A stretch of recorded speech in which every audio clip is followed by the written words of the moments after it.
नमस्कार। आज हम चल रहे हैं अरुणाचल प्रदेश की खूबसूरत शांत जीरो घाटी की तरफ। लेकिन नज़ारों के लिए नहीं, बल्कि वहाँ की अ, आत्मा में झांकने।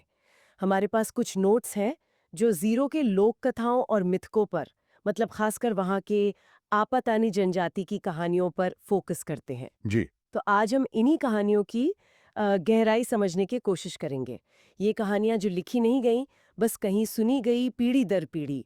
सोचिए, बिना लिखे, सिर्फ गानों, मंत्रों और रोज़मर्रा की ज़िंदगी के ज़रिए। बिल्कुल सही कहा। ये सिर्फ कहानियाँ नहीं हैं। ये आप देखें तो जीवन की उत्पत्ति, उनके आध्यात्मिक विश्वास, प्रकृति पूजा और जो नैतिक शिक्षाएँ हैं, उनकी व्याख्या करती हैं।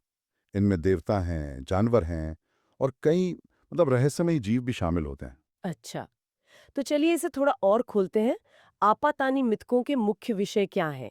जैसे नोट्स में सबसे पहले ज़िक्र है सृष्टि की कहानियों का। सुनने में आया कि तानी और दानी जैसे देवताओं ने दुनिया बनाई। हाँ, तानी और दानी और फिर अबोतानी का ज़िक्र आता है, जी। जिन्हें पहला मानव और एक तरह से सांस्कृतिक नायक माना जाता है। उनकी कहानी कृषि और मानव समाज की शुरुआत से बहुत गहराई से जुड़ी हुई है।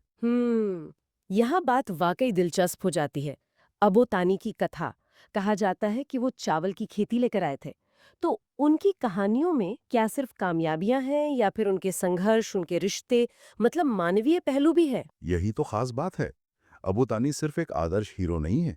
उनकी कहानियों में उनके संघर्ष हैं, उनके आपसी रिश्ते हैं, यहाँ तक कि उनकी कमजोरियां या गलतियां भी बताई जाती हैं। इन किस्सों के जरिए विनम्रता और कड़ी मेहनत जैसे मूल्यों पर जोर दिया जाता है। तो वो महज एक मिथकीय पात्र नहीं, बल्कि अपातानी समाज और उनकी जो कृषि पर आधारित जीवन शैली है, उसके बीच के गहरे संबंध का प्रतीक है। समझ गई। मतलब अबोतानी समाज और जमीन से जुड़े हैं, और ये जुड़ाव सीधे प्रकृति तक जाता है। नोट्स में ये भी है कि जंगल, नदियां, पहाड़, ये सब सिर्फ भौगोलिक जगहें नहीं, बल्कि आत्माओं का निवास माने जाते हैं। इसका क्या मतलब है उनके लिए? जी, इसका मतलब है कि प्रकृति उनके लिए एक जीवित सत्ता है। वो मानते हैं कि इन प्राकृतिक शक्तियों या आत्माओं को नाराज करने से मुसीबतें आ सकती हैं, जैसे बीमारियां फैल सकती हैं या फसल खराब हो सकती है। ओह! और यहीं से अनुष्ठानों का महत्व समझ आता है। ये प्रकृति के साथ एक सामंजस्य, एक तालमेल बनाए रखने के तरीके हैं। ये पूरी विश्वास व्यवस्था पर्यावरण के प्रति उनके गहरे सम्मान को दर्शाती है। ये सिर्फ पूजा नहीं, जीने का तरीका है। सही बात है। और अंत में उन लोक जीवों और शगुन का भी जिक्र है, जैसे रूप बदलने वाले प्राणी या फिर जानवरों से, खासकर पक्षियों से मिलने वाली चेतावनियां या मार्गदर्शन। ये चीजें उनकी रोजमर्रा की जिंदगी में कैसे शामिल होती होंगी? हाँ, ये भी बहुत महत्वपूर्ण है। ये मिथक और लोक कथाएं महज मनोरंजन नहीं है। ये एक तरह की जीवित मार्गदर्शिका हैं।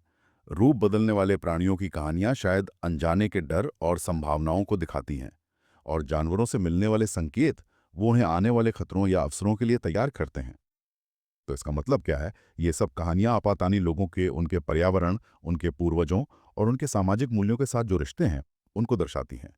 ये उनकी पहचान का एक अभिन्न अंग है, जो मौखिक रूप से जुबानी तौर पर सदियों से संरक्षित हैं। तो हमने देखा कि कैसे आपातानी लोक कथाएं मौखिक परंपरा की शक्ति को उजागर करती हैं, अबोतानी जैसे सांस्कृतिक नायकों का महत्व दिखाती हैं, प्रकृति के साथ उनका गहरा आध्यात्मिक संबंध और कहानियों में बुने नैतिक पाठ, ये सब कितना अहम है। बिल्कुल, ये उनकी पहचान का एक अटूट हिस्सा है, जिसे सदियों से सिर्फ जुबानी तौर पर सहेजा गया है। ये मौखिक परंपरा की ताकत का एक शानदार उदाहरण है। तो कुल मिलाकर ये सिर्फ गुजरे जमाने की बातें नहीं, बल्कि एक तरह की जीवित गाइड बुक है जो आज भी मायने रखती है। जी हाँ, और यहाँ एक विचार हम छोड़ जाते हैं।